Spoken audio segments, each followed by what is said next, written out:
नमस्कार दर्शक बंधु आज माया और ममता सीरियल आज आपण माने दमदार एपिसोड देखा पाइबे।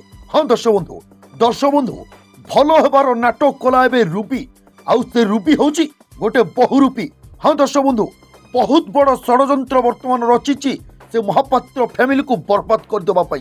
दर्शक बंधु आज घरे समस्ते थिबा बेले से रूपी पल्लवी पाखक आसीबो आ पल्लवी को क्षमा मागिबो कहबो पल्लवी तू मते क्षमा कर दे बहु को बहु हिसाब से सम्मान दबा उचित प्लीज पल्लवी तू मते क्षमा कर दे।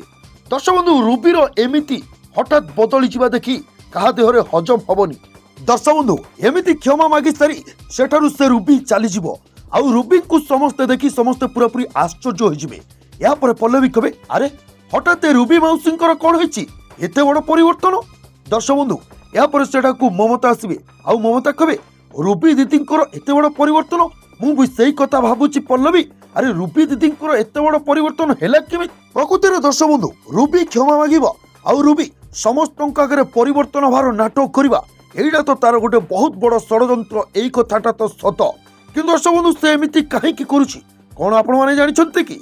दर्शक बंधु आपण माने मतामत कमेंट बॉक्स रे कमेंट करी हमकु निहति भाबरे जणन।